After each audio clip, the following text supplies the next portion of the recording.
companheiros e companheiras, uma coisa importante, que é importante falar para que os mais jovens saibam. O Brasil sempre teve um problema crônico de falta de atenção às necessidades básicas do povo brasileiro. É muito fácil você ser governante para fazer um viaduto. É muito fácil você ser governante para fazer uma ponte.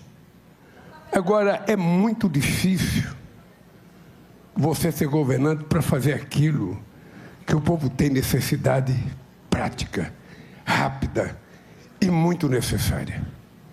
E a questão odontológica é uma delas. Eu fui presidente do Sindicato dos Metalúrgicos de São Bernardo do Campo de 1975 a 1980.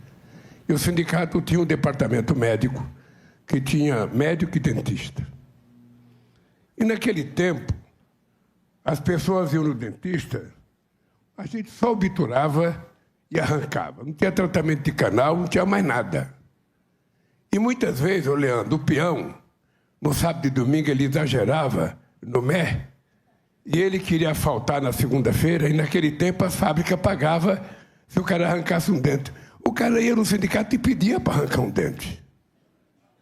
Pedia, escolhe aí, doutora Nébia. Escolhe aí, sabe? E ainda pedia para o cara arrancar, sabe? Eu achava aquilo, querida Yara, bom te ver aqui, Yara. Eu achava aquilo um dano à saúde.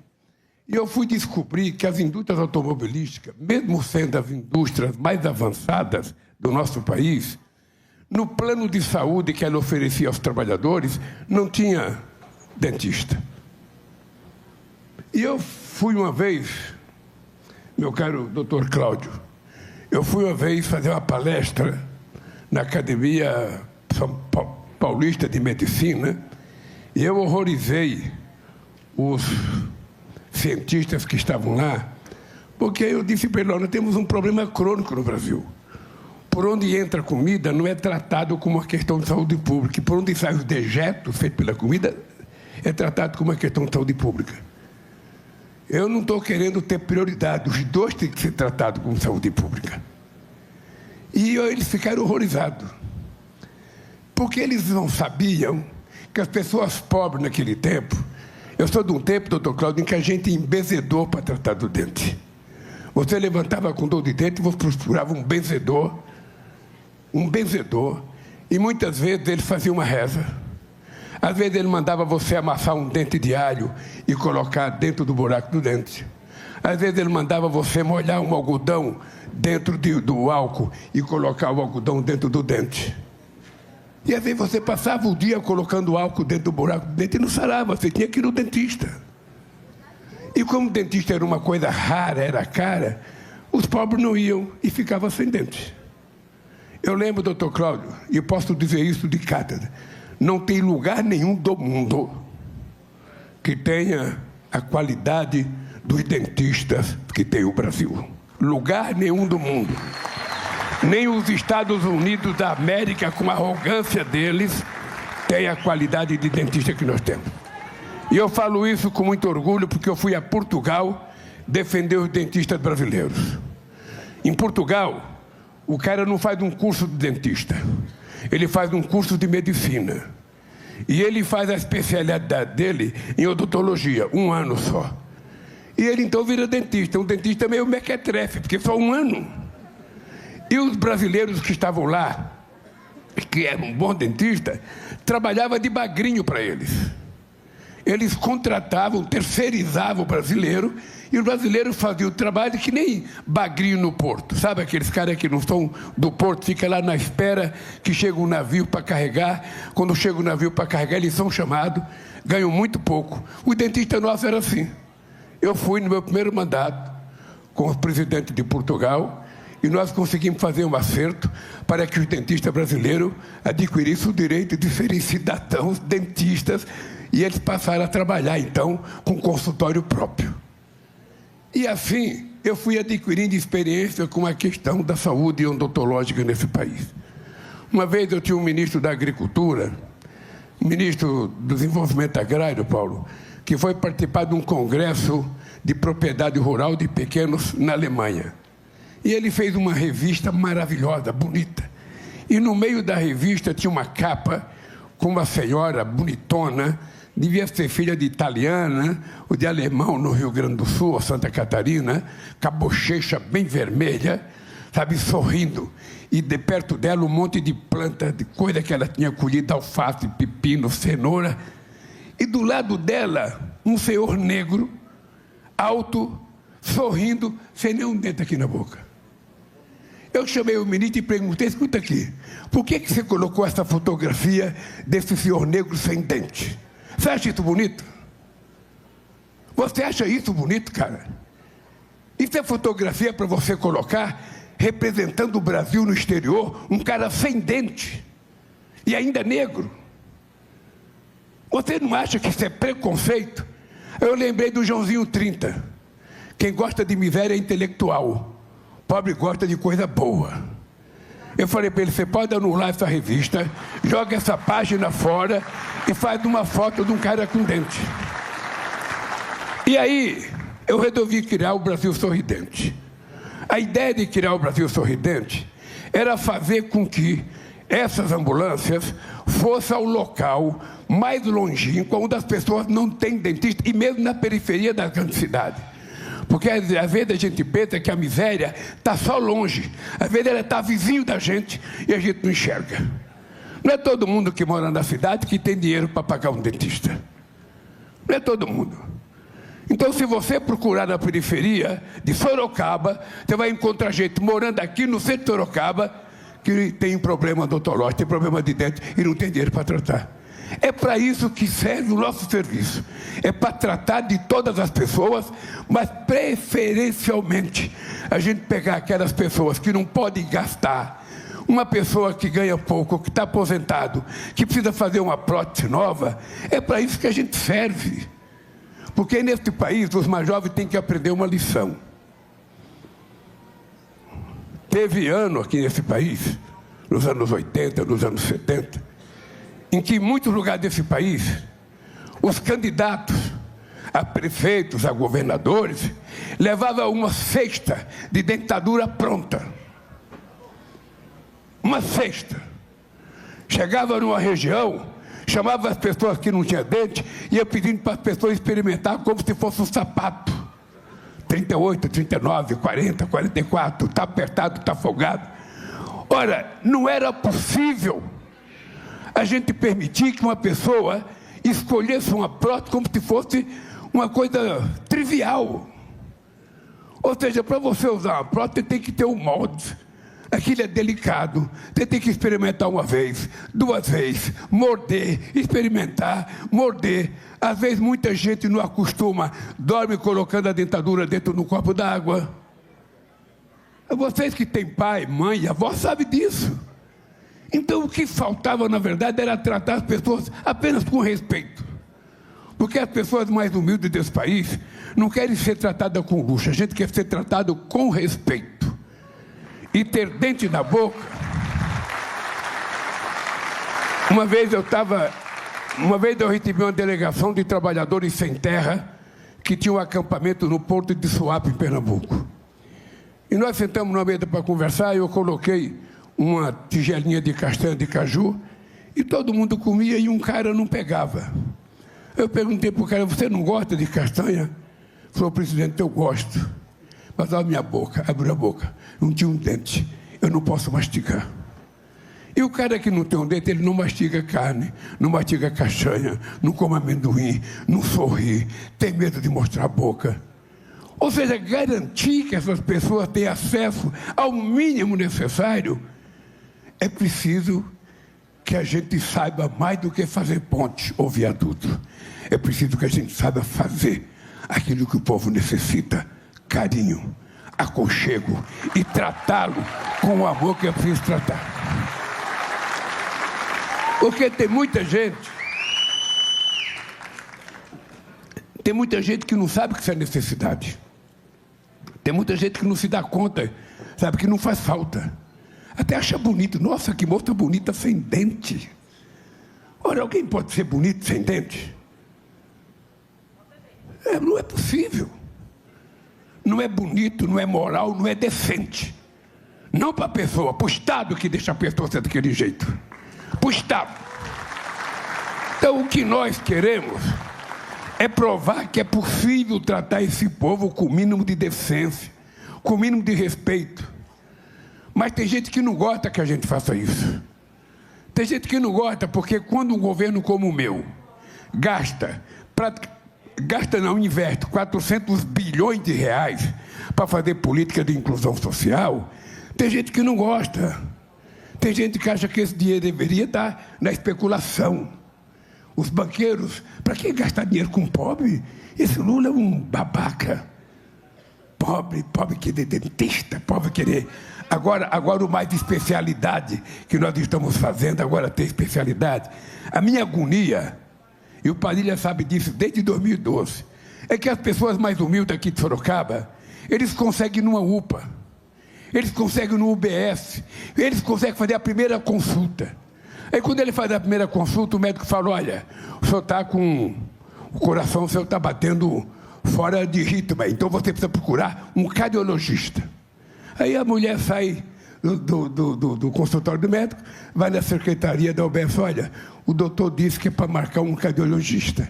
Aí a moça, olha, filha, hoje vai no computador, olha o computador, olha, só daqui 10 meses. Aí a pessoa volta para casa com um problema no coração, para esperar 10 meses. Aí, depois de 10 meses, ela vai. Chega lá, é atendida, até com um sorrisinho da atendente. E ela fala, olha, eu vou no cardiologista, vai no cardiologista. Ele fala, puxa vida, você tem que fazer uma... Como é que é, Padilha? Ecocardiograma. Você tem que fazer uma ressonância magnética. Aí, cintilografia, essas coisas todas. Aí a moça sai do consultório do especialista, a doente vai lá e fala para a mocinha do balcão, olha, ele pediu que eu fizesse uma ressonância magnética. Aí ela vai no computador, olha, só daqui a 10 meses, um ano. Aí a pessoa volta para casa na expectativa de que a doença vai melhorar e ela vai estar viva daqui 1 ano, 2 anos, 3 anos. Então eu tinha uma obsessão, nós precisamos garantir a segunda consulta e a máquina imediatamente, para que as pessoas não morram na expectativa. Antes as pessoas morriam porque não tinha remédio. Quantas pessoas pegavam a receita, não tinha dinheiro para comprar na farmácia, colocava a receita no criado, colocava a receita embaixo do travesseiro, sabe? Ou no guarda-louça e morria sem poder comprar o remédio. Nós criamos a farmácia popular. E hoje nós entregamos 41 remédios dos mais delicados de graça para as pessoas. Então isso é construir um país chamado soberano. Eu vou no médico, ele pede um cardiologista, eu tenho que ter lá 1 semana, 10 dias, mas eu tenho que ter rapidez. Aí o médico pede uma máquina, eu tenho que ter rapidez. Se eu quiser salvar a vida, se eu quiser apenas enterrar, sabe, deixa pra lá, faz que nem o benzedor, mandava eu colocar algodão com álcool no dente, porra. Meu dente ia ficar bêbado e eu não ia curar meu dente. O dente ficava dançando na boca, sabe? Então essas coisas é que faz a diferença entre governar e cuidar. Porque a palavra correta não é governar, é cuidar. Eu quero cuidar desse país. Por isso que o presidente americano não dê palpite aqui, porque aqui cuidamos nós. Aqui cuidamos nós. E é por isso que muita gente fica implicando, porque a gente cuida das pessoas que mais necessitam, porque é assim na vida. Eu digo sempre, governar é como uma mãe. Não tem nada que pareça mais com o governo do que uma mãe cuidadosa. Uma mãe pode ter 10 filhos. Os 10 podem ser os galeguinhos mais bonitos dela. Mas ela vai dar sempre um chamego maior para aquele que tiver um probleminha de saúde. Aquele que estiver mais fragilizado. É aquele que vai ter um denguinho. É aquele que vai ter um pedacinho de bife a mais. É aquele que vai ter um danoninho a mais. É aquele que vai fazer um chamego a maior. É assim que a gente tem que governar. O rico não precisa de mim. Quando ele precisa é para pegar muito dinheiro emprestado. Quem precisa de mim é o pobre desse país. E de mim é a pessoa que a gente tem que governar. Então, eu tenho muito orgulho. Tenho muito orgulho porque eu aprendi tudo isso numa coisa chamada Escola da Vida. Eu aprendi. Leandro, eu gosto de Sorocaba porque eu venho aqui há muito tempo. Há muito tempo. E eu tinha um grande amigo meu, metalúrgico ferramenteiro, que trabalhava numa empresa que hoje não existe mais, a Brastemp. Era uma fábrica de geladeira, de fogão. E o meu companheiro Bolinha, ele inclusive sofria... Na verdade, ele sofria de epilepsia. Então, muitas vezes, a gente ia em casa, toma os goles, que ninguém era de ferro, terminava uma assembleia no sindicato, a gente ia para casa conversar. Ele era muito bom de política, muito competente. A gente tomava os goles. E, às vezes, Padilha, ele tinha um ataque de epilepsia.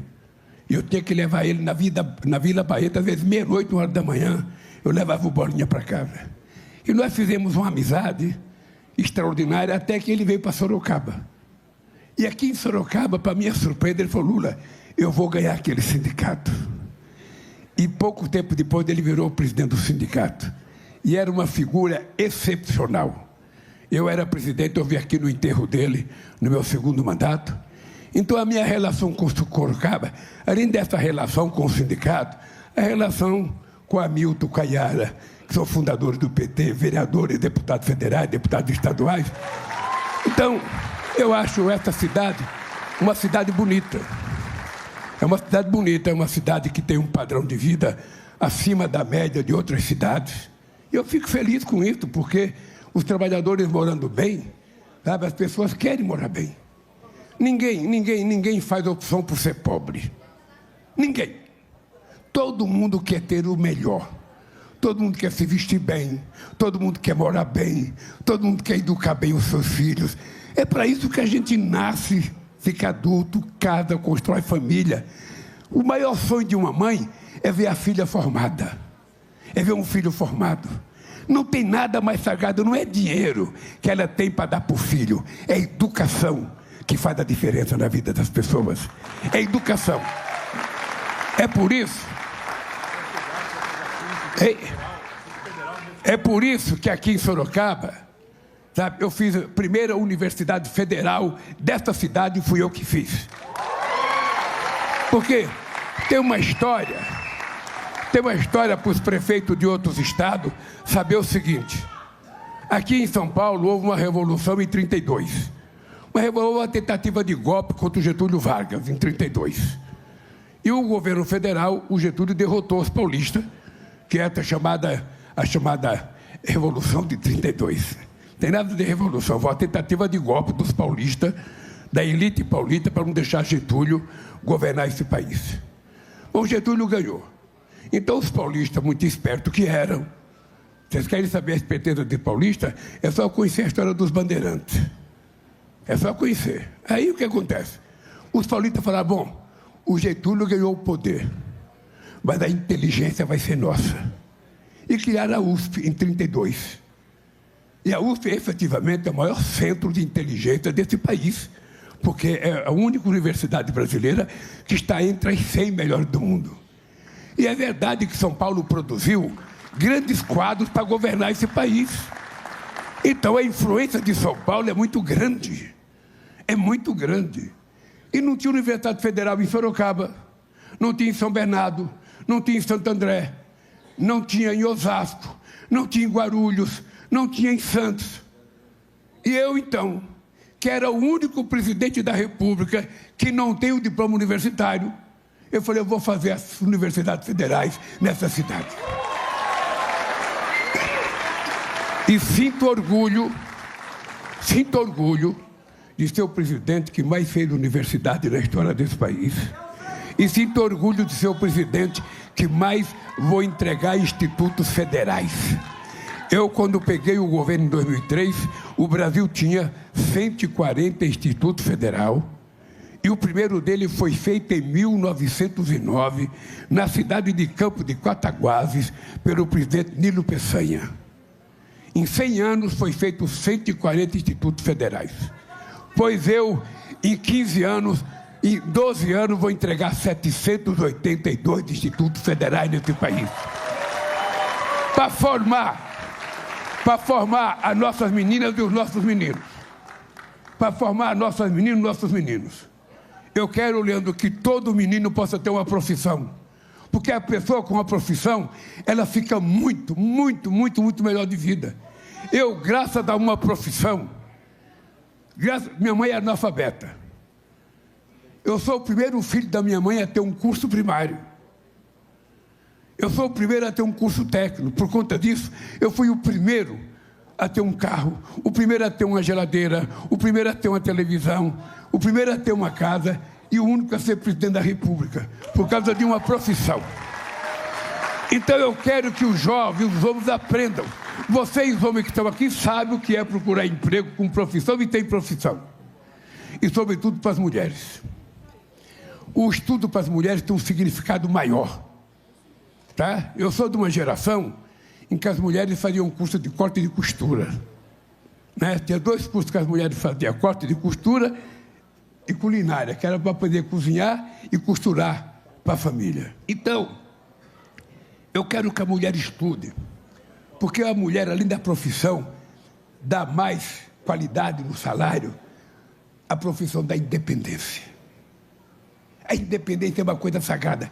Uma mulher não pode morar com outra pessoa por causa de um prato de comida.